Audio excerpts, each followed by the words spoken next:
दर्शकों, मैं दिव्या खोबरे और आप देख रहे हैं JTV भारत। आइए रुक करते हैं आज के मुख्य समाचारों की ओर। अमर शहीद चंद्रशेखर आजाद की आज 94वीं पुण्यतिथि के अवसर पर चंद्रशेखर आजाद ग्राउंड परिसर पर सभा का आयोजन हुआ, जहां कैबिनेट मंत्री नागर सिंह चौहान, सांसद गुमान सिंह डामोर और भाजपा नेता विशाल रावत सहित कई भाजपा कार्यकर्ता ने शिरकत की। इसी के पूर्व रैली के रूप में कांग्रेस व भाजपा के कई दिग्गज नेताओं ने द्वारा चल रहे समारोह को निकालकर आजाद मंदिर पर पहुंचे, तो जहां अमर शहीद चंद्रशेखर आजाद की प्रतिमा पर पुष्पमाला अर्पित कर आजाद को श्रद्धांजलि अर्पित की।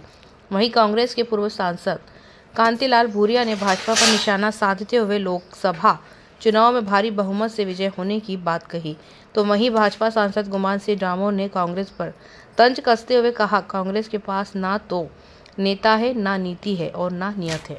कि शहादत दिवस पर आप नमन करना है, सर्वप्रथम तो क्या संदेश देना चाहिए? आज भारत माँ के वीर सपूत अमर शहीद चंद्रशेखर आज़ाद जी का बलिदान दिवस है और हम सब लोग प्रतिवर्ष हजारों की संख्या में यहाँ पर श्रद्धांजलि अर्पित करने के लिए आते हैं और आज उस बात को लेकर हम लोग यहाँ आए हैं श्रद्धांजलि देने के लिए।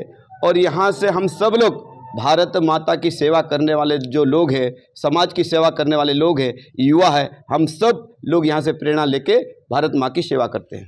अच्छा, इस बार फिर मांग उठी है कि इसको राष्ट्रीय स्मारक घोषित किया जाए, इसको लेकर सरकार क्या कदम उठाएगी? देखिए, आप सबने देखा होगा 2003 के बाद भारतीय जनता पार्टी की सरकार मध्य प्रदेश में बनी। हमने चंद्रशेखर आज़ाद की जो कुटिया थी, एक छोटी सी कुटिया थी, बरसों तक ऐसी पड़ी रही थी, उस पर किसी ने ध्यान नहीं दिया।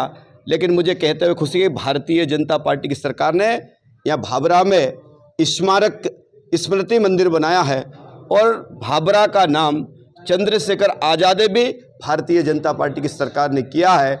जैसे आपने कहा कि यहाँ पर नेशनल स्मारक बनना चाहिए, तो आने वाले समय में हम सब लोग चर्चा करेंगे, स्थानीय जनप्रतिनिधि है और सरकार से बात करके इस ओर भी हम लोग आने वाले समय में प्रयास करेंगे। ये कि हमारा देश जो हमारी विरासत है उस पर गर्व करे, हमारे शहीदों पर गर्व करे और जिस प्रकार से हमारे माननीय मंत्री जी ने बताया है कि इस स्मारक को राष्ट्रीय स्मारक बनाया जाएगा, तो हम सब मिलकर के प्रयास करेंगे। मैं केंद्र शासन में भी इस मांग को उठाऊंगा और पूरा प्रयास होगा कि आने वाले समय में ये एक केंद्रीय स्मारक बनाए। सर, पुष्पांजलि के बाद कांतिलाल जी भूरिया ने प्रेस से बात करते हुए ये सवाल पर ये सवाल था कि बीजेपी में कांग्रेस के नेता जा रहे हैं, क्या कहेंगे उसके लिए? उनका आरोप था कि डरा कर धमका कर जेल में डालने की, जांच करने की बातों को लेकर नेताओं को कांग्रेस से बीजेपी में ले जाया जा रहा है, क्या कहेंगे उसके लिए? भारतीय जनता पार्टी के कार्यों को देखकर, हमारे यशस्वी प्रधानमंत्री परम आदरणीय मोदी जी के नेतृत्व को देखकर पूरी दुनिया में सब लोग अब हमारे देश की ओर देख रहे हैं। दुनिया के देश अगर किसी समस्या में घिरते हैं तो भारत की ओर समाधान के लिए देखते हैं। तो ये जो विषय है ये कांग्रेस का विषय नहीं है, पूरे देश के तो लोग जुड़ना चाहते ही है, पर दुनिया भी जुड़ना चाहती है। इसलिए जो राष्ट्रवादी लोग हैं, जो चाहे किसी भी दल में हो, मैं ये नहीं कह रहा हूँ वो कांग्रेस के हों, किसी भी दल में हो, और जो राष्ट्रवादी है वो भारतीय जनता पार्टी से जुड़ रहे हैं। इसमें न कोई प्रलोभन है और न किसी प्रकार का डर है, न कोई धौंस है, न धपट है। सिर्फ अगर है तो राष्ट्र प्रेम है, राष्ट्र की सेवा करने का भाव है।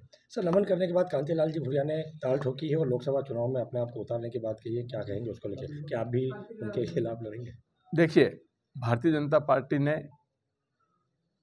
पूरे देश में जो विकास कार्य किए हैं और जिस प्रकार से भारतीय जनता पार्टी कार्य कर रही है, उसको देखते हुए ऐसा लग रहा है कि अब की बार 400 पार। और कांग्रेस के पास न तो नेता है, न नियत है, न नीति है। तो इसलिए कांतिलाल जी कुछ भी कहें, हमारा जो लोकसभा क्षेत्र है वो उनको बहुत अच्छे से जानता है और सब ये जानते हैं कि कांतिलाल जी कुछ भी बोलते हैं उनको कोई गंभीरता से नहीं लेता है। सब सपना देख रहे हैं, कोई बोले 400 ऊपर जाएंगे, कोई 370 ऊपर है, जैसे उनके हाथ में है ना। मतदाता सब करते हैं, मतदाता यहाँ के भाग्य विधाता है।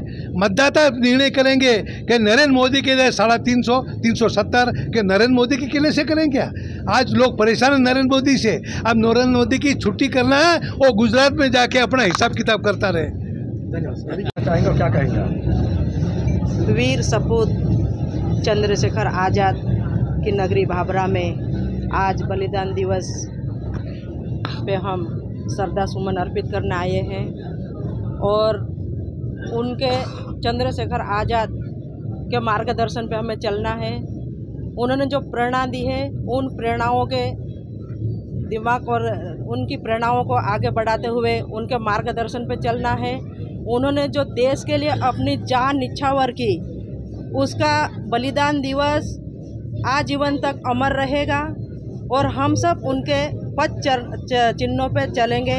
और निश्चित ही हमें दुख के साथ गर्व भी है कि हमारे देश का, हमारे भाभरा विधानसभा का ऐसा नौजवान जो देश के लिए अंग्रेज़ों के छक्के छुड़ाए, उनको बारंबार नमन करते हैं।